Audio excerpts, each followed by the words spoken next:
Om Namo Bhagavate Vasudevaya.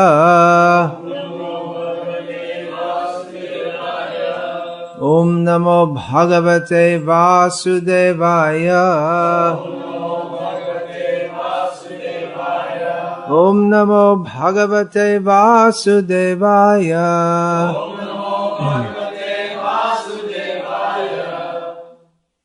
Srimad Bhagavad-gita as it is, translation and commentary by His Divine Grace A.C. Bhaktivedanta Swami Prabhupada, Chapter 2, Text 66. Nasti buddhira yuktasya nacha yuktasya bhavana nacha bhavayata shantir ashantasya kuta sukham. Translation. One who is not connected with the Supreme in Krishna consciousness can have neither transcendental intelligence nor a steady mind, without which there is no possibility of peace. And how can there be any happiness without peace? Yes, please. Please keep the peace. Otherwise, there can't be any happiness. Purport. Unless one is in Krishna consciousness, there is no possibility of peace. So it is confirmed in the 5th chapter, text 29, that when one understands that Krishna is the only enjoyer of all the good results of sacrifice and penance, that He is the proprietor of all universal manifestations, and that He is the real friend of all living entities, then only can one have real peace. Therefore, if one is not in Krishna consciousness, there cannot be a final goal for the mind. Disturbance is due to want of an ultimate goal. And when one is certain that Krishna is the enjoyer, proprietor, and friend of everyone and everything, then one can, with a steady mind, bring about peace. Therefore, one who is engaged without a relationship with Krishna is certainly always in distress and is without peace. However much he may make a show of peace and spiritual advancement in life, Krishna consciousness is a self-manifested peaceful condition which can be achieved only in relationship with Krishna. Nasti buddhira yuktasya nacha yuktasya bhavana nacha bhavayata shantir ashantasya kuta sukham. One who is not connected with the Supreme in Krishna consciousness can have neither transcendental intelligence nor a steady mind, without which there is no possibility of peace. And how can there be any happiness without peace?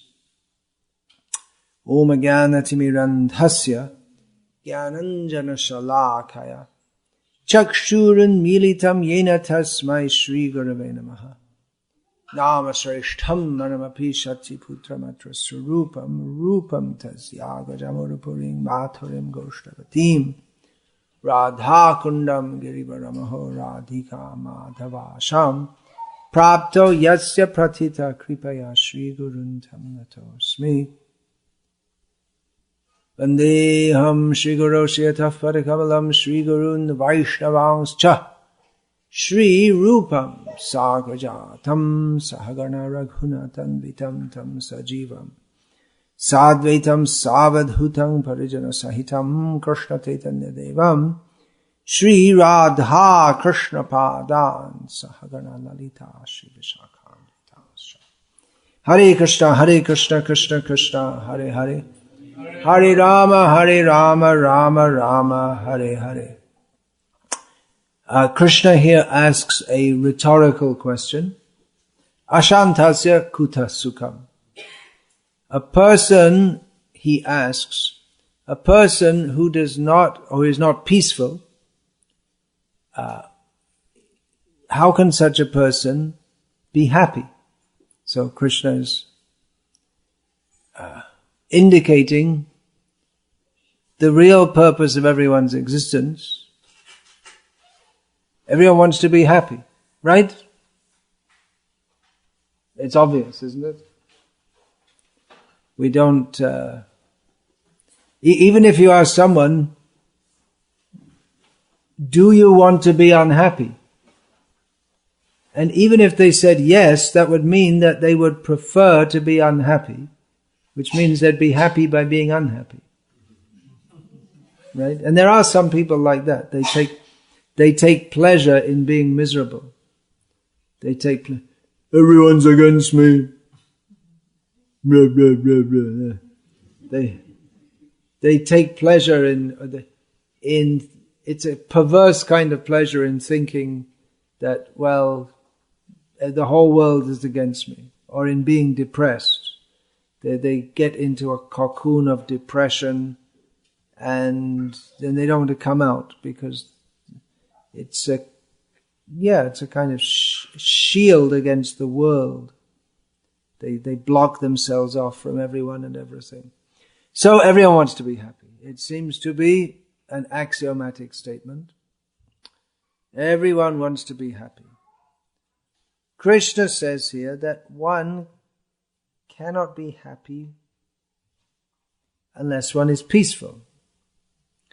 Now that seems to go against the logic or the mode of living of modern America, where the idea is that you should live fast, work hard, enjoy yourself. Peacefulness is boring. I don't want to be peaceful. I don't want to be peaceful for you. Should drive as fast as you can and shoot guns and have fashion clothes and live life king size.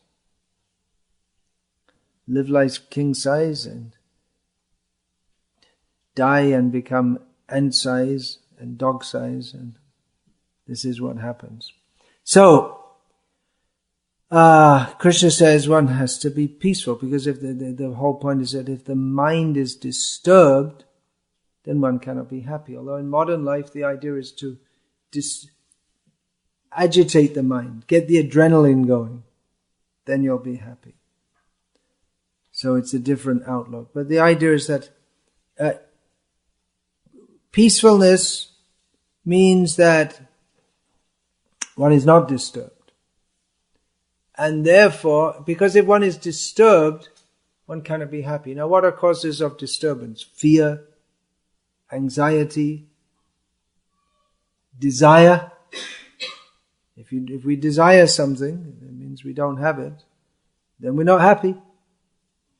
So then we cannot be peaceful. If we desire, I want to have more and more, I want this, I want that. The advertisement tells me to buy this, to watch this program on TV, and so on and so on and so on. So desire creates disturbance, because then we're discontent. We're not peaceful. We want something, we want to be happy. So this is Krishna's psychology course in Bhagavad-gita.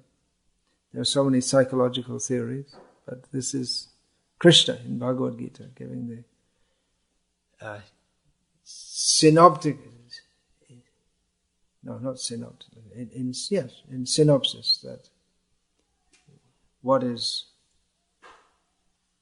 the actual state of mind in which one can be happy. We also find in Sri Chaitanya Charitamrita, Krishna Bhakta Nishkam Ataiv Shanta Bhukti Mukti Siddhi Kami Shakali Ashanta. Krishna says, no, actually Chaitanya Mahaprabhu, Krishna says that the devotee of Krishna has no desire, therefore he is peaceful. Those who desire, those who are desirous of something, they are not peaceful. And there are three major categories of desirers, which are those who desire material enjoyment. Of course, in America we just see that desire, but there are also persons who desire liberation from the material world, and there are also yogis who desire mystic perfection. But they all have desires, and the very nature of desire is that as long as we have a desire, we're not peaceful. So Chaitanya Mahaprabhu says, and this is the the whole purport of this purport by Srila Prabhupada, that one who is in Krishna consciousness can be peaceful. Because he has no desire. Of course, to be fully free of desire is not possible. Because we're living beings, and the very nature of living beings is to be conscious and to have desires. The Buddhist theory, they also, Lord Buddha, he gave this analysis that desire is the cause of suffering. Therefore we should stop all desire. Peace, peace, let there be peace. That's also one definition of peace. No noise. No unnecessary noise. Only this noise should be heard, this sound of myself talking. I'm very demanding here. So, the Buddhist idea is that to stop all desire. And the desire is... Now, Vedic understanding is that that's not possible. Because, at least Vaishnava understanding, which is true Vedic desire, is that desire is concomitant with the living being. So that we always have desire. And then the Buddhists come up with a theory, anatma, there is no self. This is the shunyavad, means there's no self, there's no atma, there's no living being.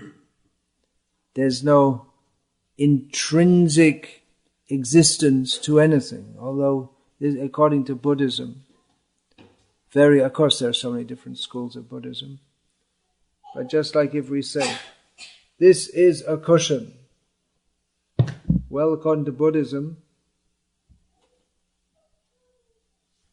it's always changing. Therefore it has no intrinsic reality. So practically it doesn't exist. And our perception of it also, that is also meaningless because we are also not living, there is no Atma. So it's a very difficult philosophy to understand, which doesn't make any sense. But the actual understanding is that we are living beings, and therefore we have desire. So what does it mean that Krishna Bhakta Nishkam, the devotee of Krishna has no desire, therefore he's peaceful? That means here the term karma is used in the sense in which it is defined elsewhere in Sri Chaitanya Charitamrita. That atendriya priti vancha tare bale kam. The desire to satisfy one's own senses is called material desire, kama. And krishnendriya priti ichad hare premanam. The desire to satisfy Krishna's transcendental senses, that is called prema. So to be free of material desire makes one peaceful, and the desire to satisfy Krishna's transcendental senses, that is called love of Krishna. So a devotee should be free of material desire, then he'll be peaceful. He can't be peaceful. Impossible. Impossible. Can't sit still. Then free of material desire, but then with spiritual desire. Now, how is that peaceful? Because we find in Krishna's pastimes, there doesn't appear to be much peace. In fact, if we find Krishna's pastimes, he's fighting all the time. Practically from the time he's born, he's fighting. So if you want to serve Krishna, he's a fighting person. He's always fighting. Killing people. Pretty extreme. Probably they'd want to arrest Krishna as what do they call that? Chain killer? Terrorist. At least Kamsa, he was the king, so he he had his Navy SEALs going out to try and kill Krishna, right? They were the special forces. But Krishna was really tough and he killed them all. Eventually he killed Kamsa. So according to Kamsa's propaganda department, Krishna was the equivalent of Osama bin Laden.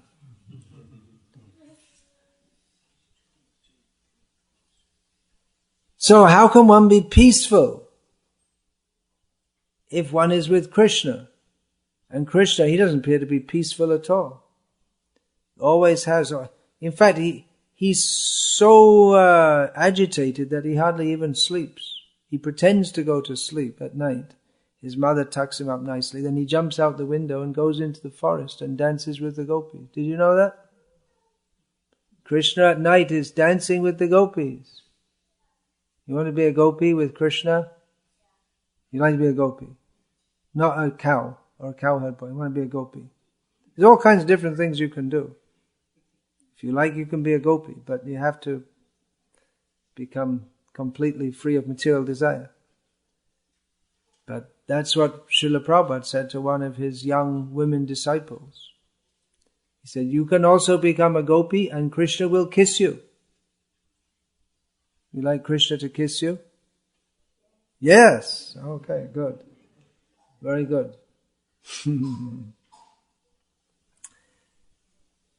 So, not a very peaceful life. In Krishna consciousness, we don't see that people, the devotees don't appear to be very peaceful. The meditators, they appear to be very peaceful. If you want to be peaceful, what should you do? Then you have to go up to the Himalayas and sit in a cave. But probably some mining company will come. Or someone will be driving up to Badrinath and then they bring out their... someone told me this, that they were driving up to Badrinath and they were going around all the bends. Who's been to Badrinath? Anyone here? Yeah. You go on the road around all the bends and it's not very peaceful because you're looking down and there's no barrier, and if you don't drive carefully on that narrow road, then you'll be in the newspaper the next morning. Tourists fall off cliff, 3 lines in the paper. All killed. It's a long drop. So, they were hearing all this Bollywood music blaring out over the Himalayan valleys. So they came to a place where the road was a little bit wide, and one family, probably from Delhi, had got out and they'd set up on the side of the road a generator so that they could watch the Bollywood movie while they were taking their picnic. And it was blaring all the sound everywhere. So it wasn't very peaceful. So you may go up to the Himalayas and sit in a cave, and either the mining company comes or someone decides that they build a cinema house there, or the army flies their helicopters over. There's no guarantee of peace anywhere. But that is... oh, that's a good idea. Peace for my back. So where is there peace? And even if you go to the Himalayas, if we would take our mind, not very peaceful. Who's tried meditating? Sitting peacefully and meditating? Who's tried? Peaceful? Did you find your mind was very peaceful? You became very peaceful. Really? No thoughts were going in the mind, just became completely empty. Really? No.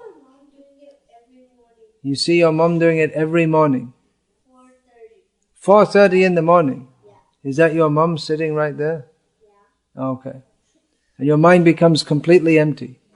Then how do you remember to get up again and prepare breakfast? Huh? There are moments when you feel peaceful. All right. But you have to go back to your family and all that kind of thing. Yeah, that's why I sit at the early morning. You sit in the early morning, but it's not. But with a little terror like that, you can't be peaceful all the time. No, he comes and sits with me sometimes. Comes and sits with you. Yeah, he's inspired. I see. And you're very peaceful. Is it? You don't even hear a sound. Only the crickets chirping. You see, even nature is not completely quiet and peaceful. You may think you want to go somewhere peaceful, but then the crickets make a chirping sound. Sometimes if you're in India in the rainy season, you're in the country, and the crickets make so much sound at night. You're completely out in the country, but it's so loud you can't sleep at all. Maybe in Florida also it's like that. Some parts of America must be like that.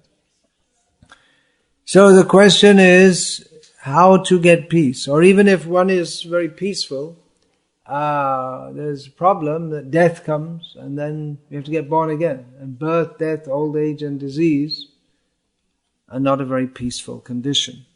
So when Krishna says here that one can attain peace and then happiness, what is that peace? It's not simply a matter of being in a quiet situation, but it means a state of inner peace in which yasmin stitena dukhena gurun api vichalyate. It means that even if one is in the midst of very severe disturbance, that one is not disturbed in mind. So in other words, one may be very active outwardly, but inwardly one is peaceful.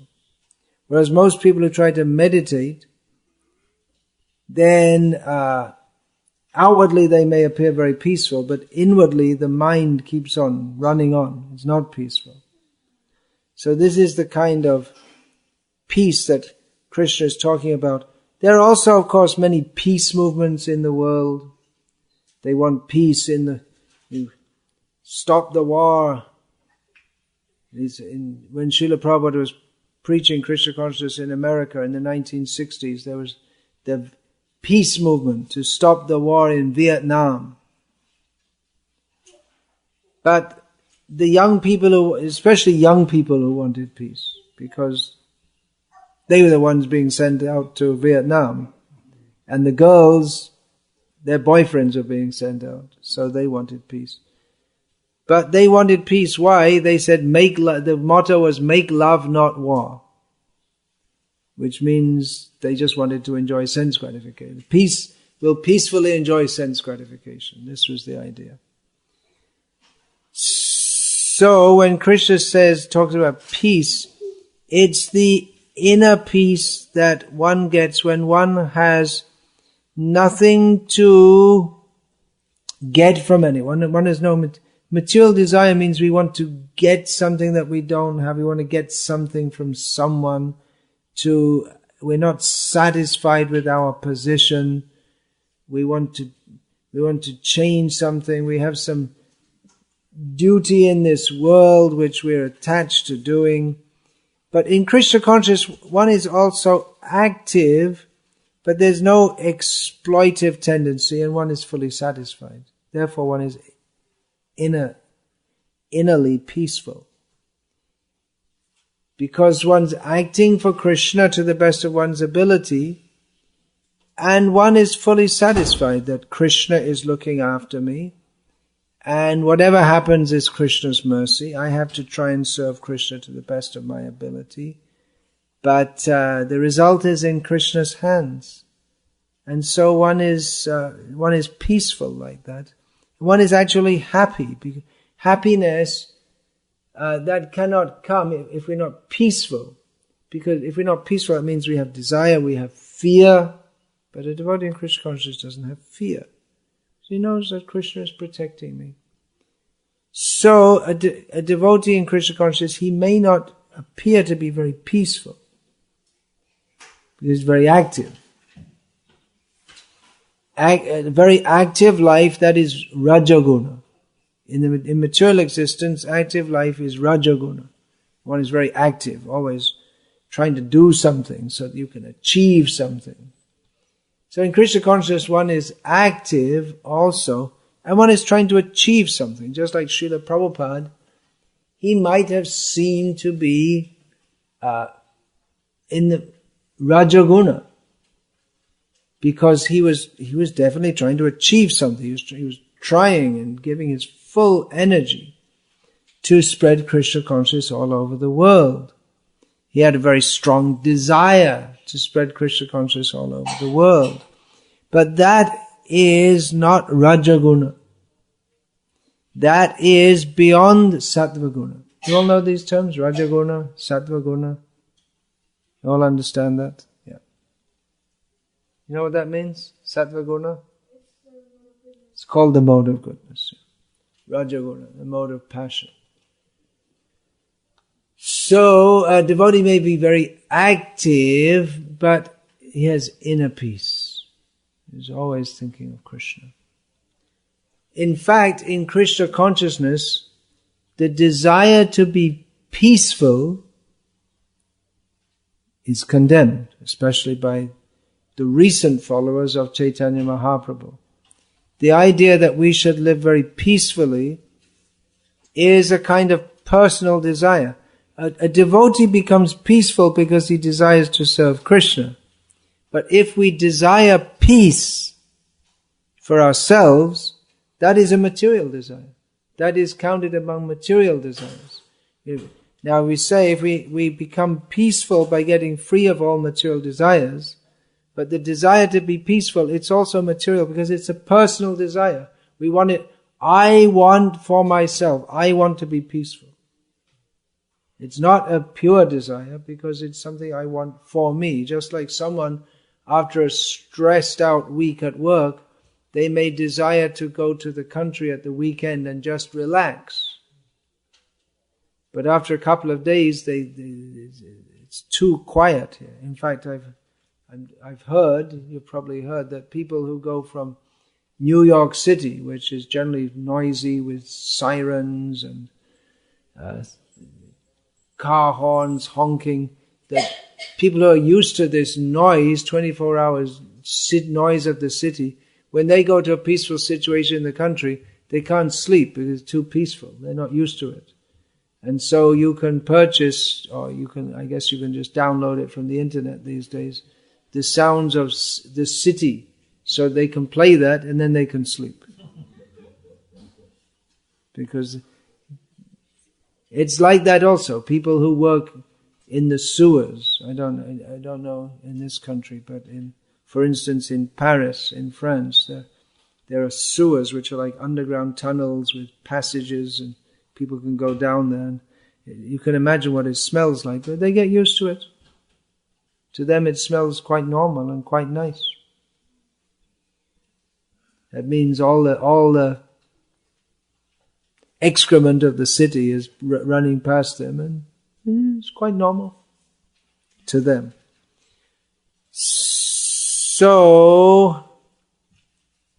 the desire for peace is actually Krishna's promoting that here. He's telling you how you can be peaceful. Because in this material world, the activity and trying to fulfill personal desires, an intelligent person, as Lord Buddha points out, this leads to misery. So a beginning in spiritual realization is to see that activity in this material world is cause of suffering, and therefore one desires to be peaceful. So Krishna points out how we can be peaceful. But this is not the ultimate teaching of Bhagavad-gita, simply to be peaceful. Rather, Arjuna, who wanted to be peaceful by not fighting, Krishna told him to go and fight. And he told him that by doing so, Shashvat Shantim Nigacchati, you will attain eternal peace. If Arjuna had left the fight, he might have been peaceful in one sense. But always his consciousness would rack him that everyone was depending on me, Yudhishthira was depending on me, and now I left it, so his mind would not be peaceful. He couldn't be peaceful. Whereas Krishna says, if you fight, if you do your duty, if you do what I want you to do, Arjuna, then you will feel peaceful. Yes, I did my duty. I did what I was supposed to do for Krishna and for everyone else.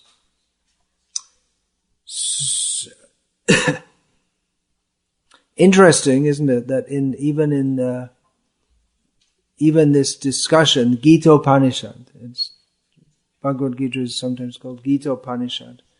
So that is spoken, of course it was spoken on a battlefield, but the Upanishads, they are spoken, they're exchanges between gurus and disciples. So it's taking mostly in the forest. The gurus were mostly in the forest with their disciples in a gurukul. So it'd be quite peaceful situation.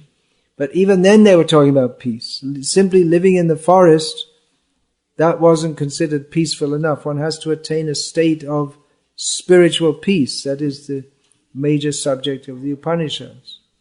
So what to speak of today's modern disturbed age, even in the Vedic age, among the most sattvic people, the Brahmanas, even then the question was how to attain peace. Simply to live in the forest, a very detached life, that wasn't considered peaceful enough. One has to attain a state of actual spiritual peace. But Krishna, after talking so much about peace in Bhagavad-gita, he still urges Arjuna to fight.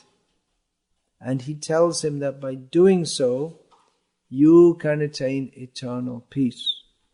And we find also, in our Krishna conscious movement, the idea of just being peaceful and chanting by yourself, that was never encouraged by Srila Prabhupada or Srila Bhaktisiddhanta Saraswati Thakur. And Chaitanya Mahaprabhu also said, Jare dekho tare kaha Krishna upadesh, amaragya guru hoya tara edesh. Wherever you go, whoever you meet, instruct them in the science of Krishna. On my order be a guru and deliver this land. So the devotee who Chaitanya Mahaprabhu is recorded as having spoken this to, although he spoke to many, many others, he was at Kurma Kshetra. I'm told that most of the devotees here are from what is still Andhra Pradesh. Oh, it's even after Telangana splits, that'll still be Andhra Pradesh. So any of you from that area, Kurma Kshetra? No, you're all from a different area. Any of you visit there, Kurma Kshetra? That means Srikakula, that area. You never went. See, I visited there. You didn't. I visited so many places. So he was in that area. So the devotee said that, he'd said to Chaitanya Mahaprabhu that I want to go with you. Can you imagine Chaitanya Mahaprabhu? You never heard of him, don't know anything about him. You're living in your village, doing your Brahminical duties very peacefully, very nicely. All of a sudden Chaitanya Mahaprabhu comes and Brahman says, I want to go with you. I don't stay at home anymore. Once I've seen you, what do I want to stay at home for? And this material life is simply botheration.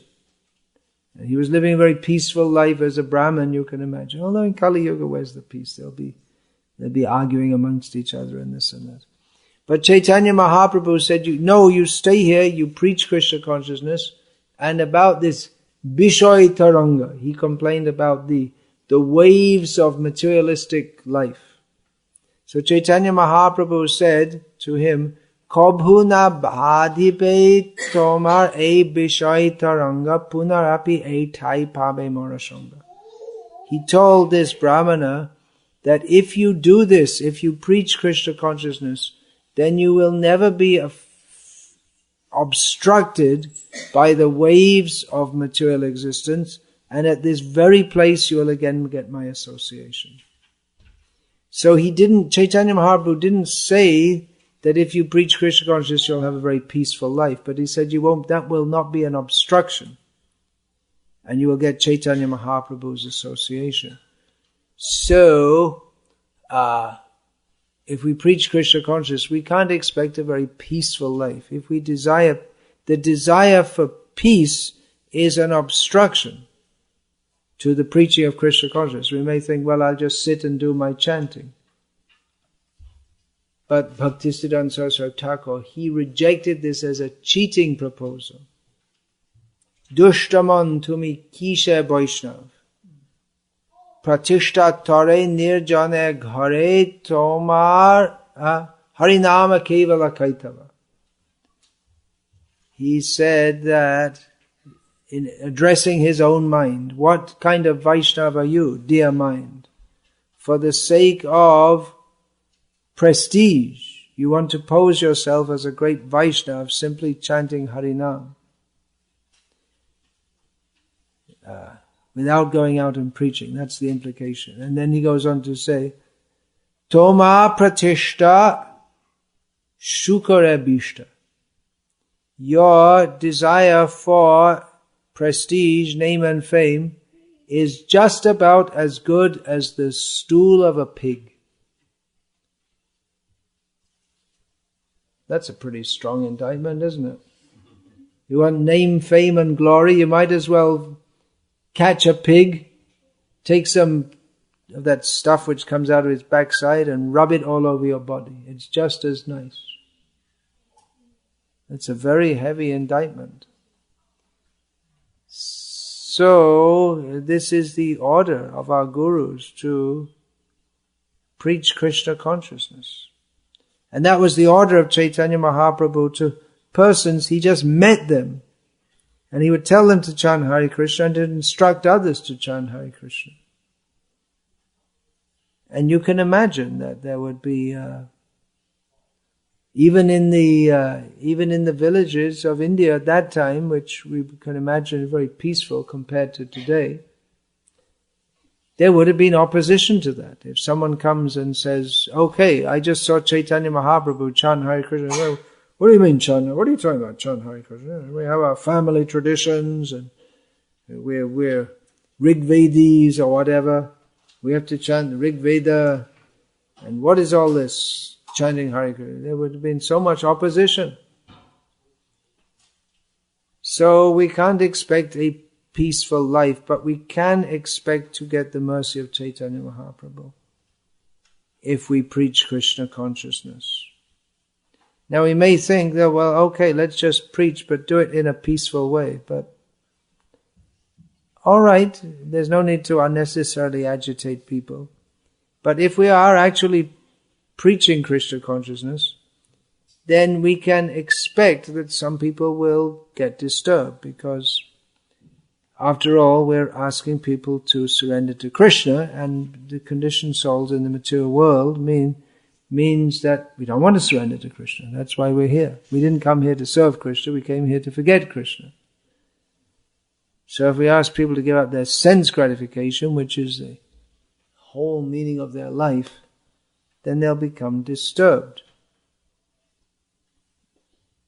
Just like if by the way, who's the owner of this house? Yourself. Okay, if we ask you, okay, now you just give up your house. You probably wouldn't have even started chanting Hare Krishna if we asked you to do that. If we came to you and said, give up this is all Maya. We tell you chant Hare Krishna in your house and use this house for preaching and dovetail that in Krishna's service, then that's quite acceptable. And that is fully acceptable in Krishna consciousness. We're not asking people to give up their houses, but use everything in Krishna's service. But the idea that we have to give up our sense gratification, this is very distressing to the conditioned soul. We have to, instead of thinking, this is my house, we have to think, now this house, I'm living in it just as a servant.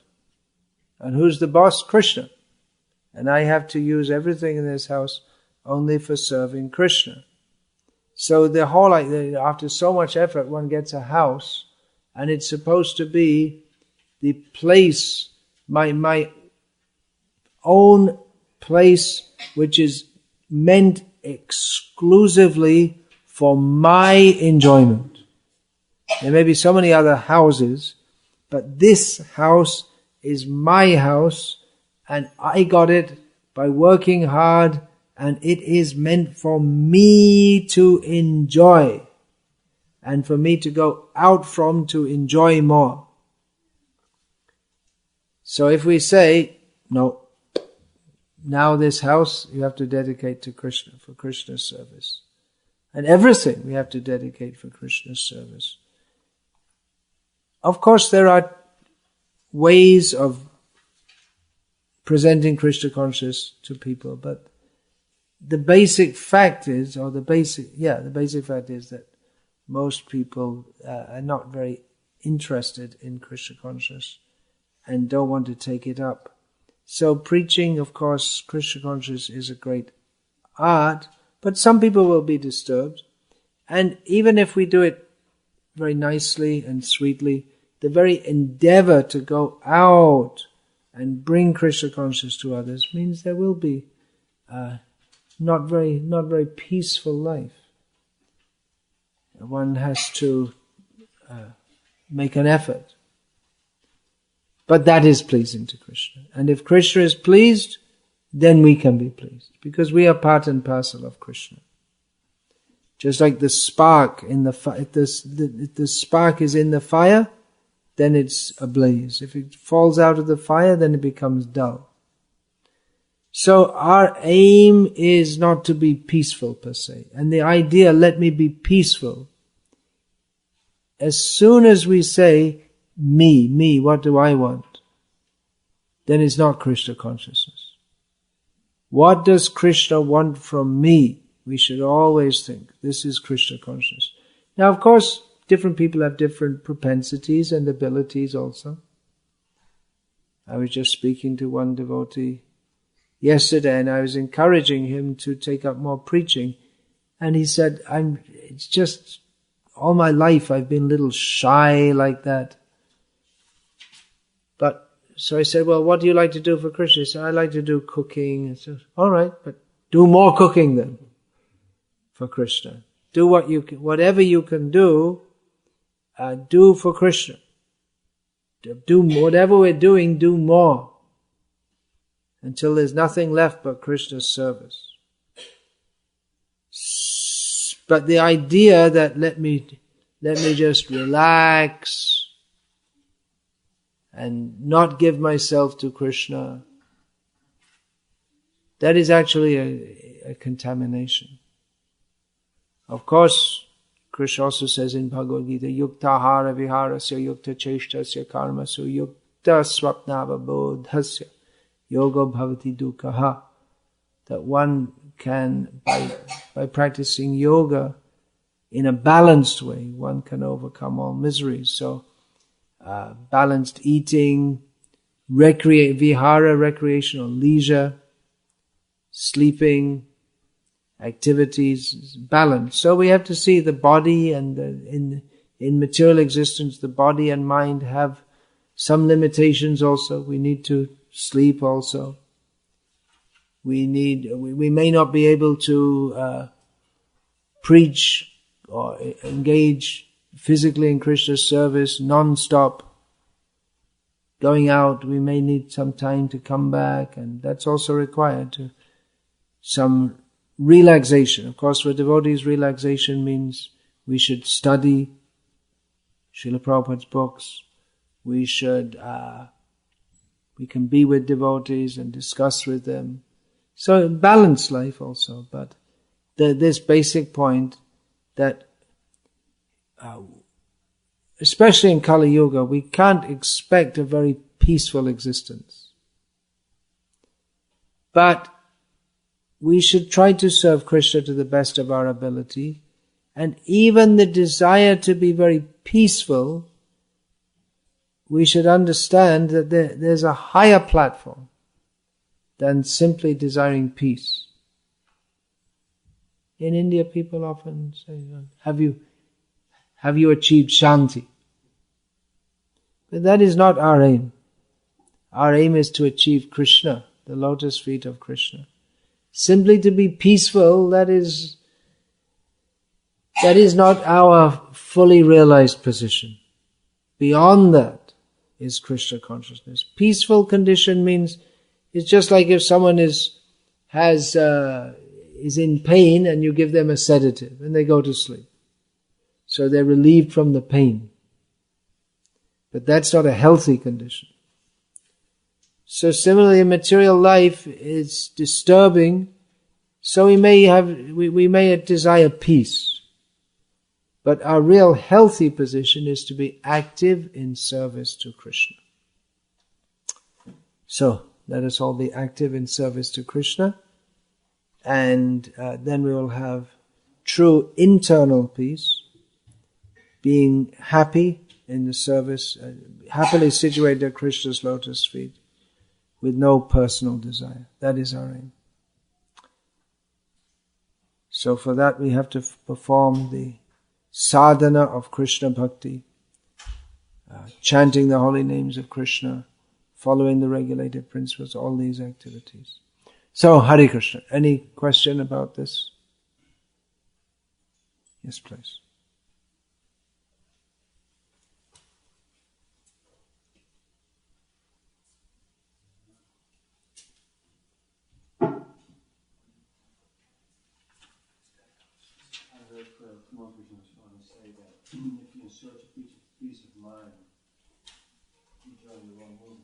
If you're in search of peace of mind, you join the wrong movement. Quote from TKG.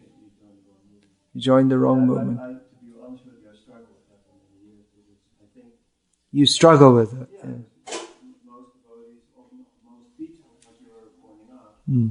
The desire for peace of mind is a prerequisite for happiness. Is something that, and at the same time also when you preach to people or introduce them to Krishna consciousness, they may have that same desire, and they find out very quickly that actually engaging in Krishna's service may not be sufficient.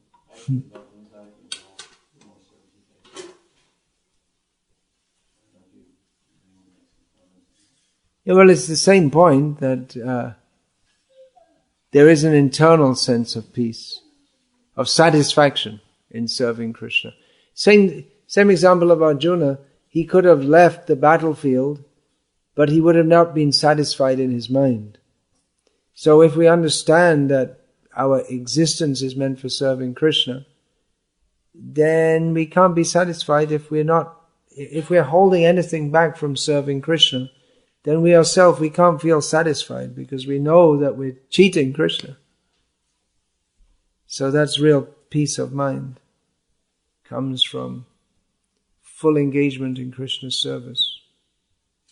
And at the end of life, we can have at least at the end of life, if we think, well, I didn't really give everything to Krishna, then we can't be satisfied.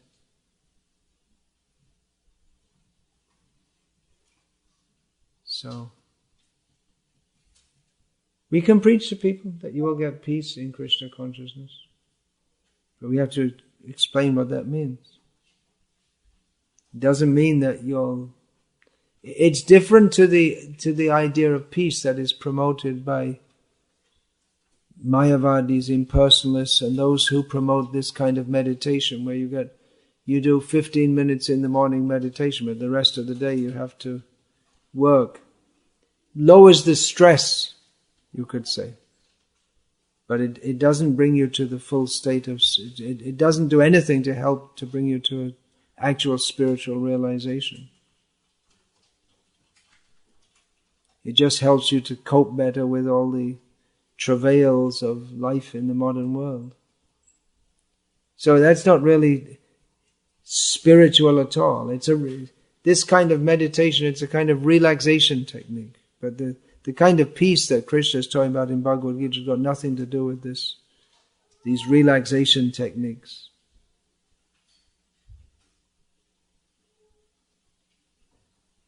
That's much more deeper and profound peace. Yes, please. Krishna says rhetorically in this verse, like you said, how can there be happiness without peace? And then chapter 5, verse 29 is the peace formula as spoken. Yeah, Bhoktaram Yagatapasam. Yeah. So, is there within Bhagavad-gita and other scriptures, is there a happiness formula? The happiness formula is Krishna consciousness. Cheto darpanam arjanam bhavamahadavagni nirapanam. Everything's there. The 7 effects of the Sankirtan movement. The mirror of the heart becomes cleansed. The burning fire of material existence, of the forest of material existence, is extinguished. Then the lotus of good fortune blooms. It's all very poetic language. And then the Shreyakayeva Chandrika. Yeah, the lotus moon of good fortune blooms. Shreyakayeva Chandrika Vita. It distributes the rays of the lotus moon of good fortune. Is the wife Vidyavadhu Jivanam. It is the life of the wife of knowledge. Anandam Buddhi Vardhanam. There you go. There's the bliss. It increases the ocean of transcendental bliss. Anandam Buddhi Vardhanam. Pratipadam Purnamrita Svadanam enables us to taste bliss at every step. Param Vijayate, Sri Krishna Sankirtanam, is all conquering. Sri Krishna Sankirtan. So, that's the peace formula in Bhagavad-gita, and the bliss formula is in Shikshashtaka.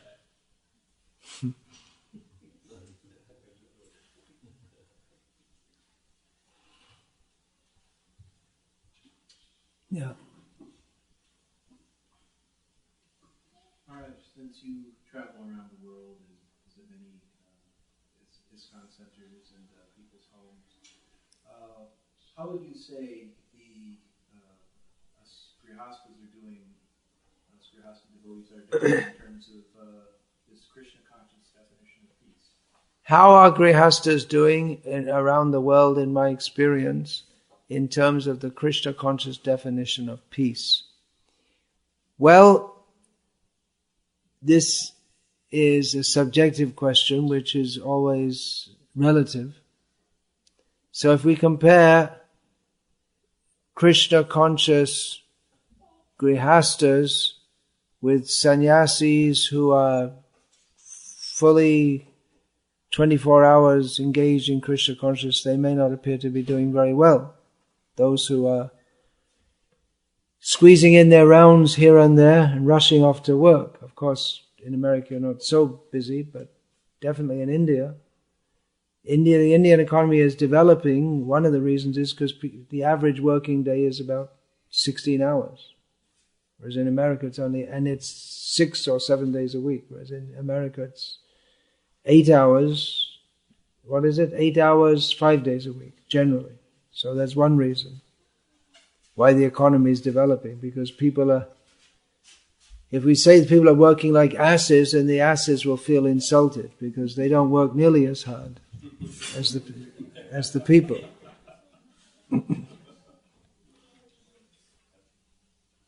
So the level of sadhana is really not up to the level, but they're doing their best. So from one perspective, they're not doing very well. From another perspective, I mean, the grihastas in Krishna consciousness, they're clearly far better position than people without Krishna consciousness. Much, much better.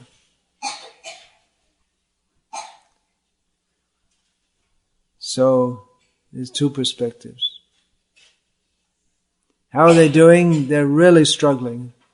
from one perspective. On the other hand, even that's, it's amazing that someone who's living in the modern world, anyone living in the modern world, agrees to give up meat eating, gambling, illicit sex, intoxication, and to chant the Hare Krishna mantra. It's amazing. It's such a materialistic age we live in. Krishna's mercy. And people are making advancement by doing that.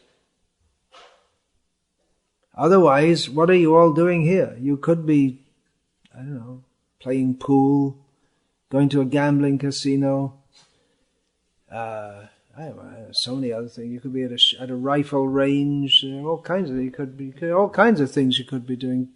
Texas is gun country, right? So all kinds of things you could be doing. Could be at a striptease bar, or just sitting at home with friends and watching TV. Not very heavy sense gratification, but just a complete nonsense waste of time. But you're not. You've all come here you all decided to utilize your time for hearing a talk about Bhagavad-gita. How many people are doing that? It's extremely exalted. In this Bhakti Siddhanta Vaibhav, I included one anecdote of who later became Srila Bhakti Rakshak Sridhar Maharaj when he first visited the Gauriya Math at Ultadanga Road, which is a rented house. He was astonished that there was discussion of the Upanishads in Calcutta, such a big materialistic city. How could that be in such a materialistic setting that people are here listening to discussion of the Upanishads? He was astonished. So that is being replicated all over the world.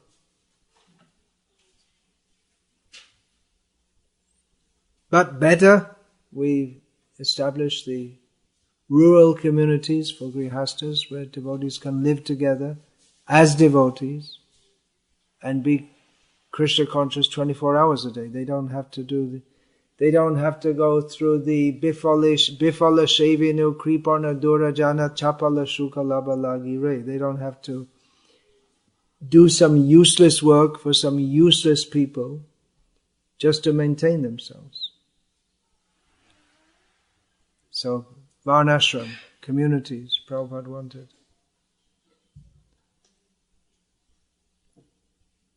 Yes? Maharaj, you said there was a distinction between the peace that people usually speak of in the mundane sense of being quiet, and the peace that a devotee has, even though he's engaged in activity. And that reminds one of the story of Queen Kunti, where she's praying to Krishna. Yeah. Very good. Yeah, there's that. What is that shlok? Vipada santuta shashvat tatra tatra jagat garo bhavato darshanam yat sad apunag bhavadarshanam. She says, very unusual prayer. And you have to be really bold to pray like this. She prays that let there be more and more dangers and difficulties in my life, in our life. Because if there are difficulties, then we see you. And by seeing you, we no longer see repeated birth and death. It takes a lot of courage to pray like that. One can pray in a general way. Oh Krishna, please give me prema bhakti or something like this. But to pray, give me difficulty, takes a lot of courage. Give me difficulty specifically so that we can remember you in difficulty. So, what had happened, the Pandavas had been in difficulties one after another, and now the whole situation was settled. The Kauravas were vanquished, and they were at last in a peaceful condition. They got in a peaceful condition, and she said, no, we don't want this. We want you. Because Krishna was going away. There was no need for Krishna to be there anymore. The whole matter was all settled up. But she thought, if you're going away, then better we have difficulties, so you have to come back. Very exalted prayer. Even Krishna might be surprised. You can imagine, just like at Tirumalai, that's the Tamil verse, Tirumala, Telugu people. So the people are coming, help me pass my exam, help me get more money, help me solve my debts, help me get solve my health problem. And someone comes up and says, please give me difficulty. Even God himself may be surprised. Oh! Just like, solve my health problem, yeah. Give me more money, okay. Visa for America, okay. Pass my exam, okay. Give me difficulty. What? Okay. What's that saying? Even he may be surprised. He's also a person, so. They call that foregrounding in psychology. What do they call it? Foregrounding.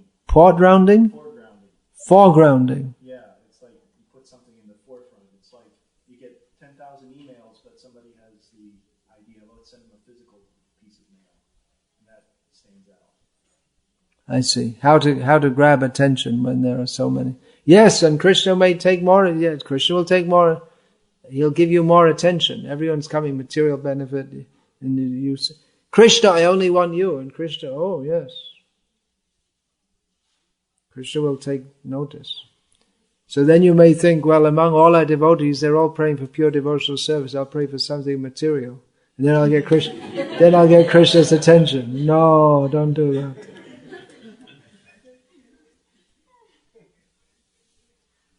Don't do that. Hare Krishna, thank you very much. All glories to Srila Prabhupada. Books. Okay, bring the books. Sigram. How do you say in Telugu? Don't know. You're from Tamil. Tamil is Sigram. In Telugu, same? Varaga. Okay.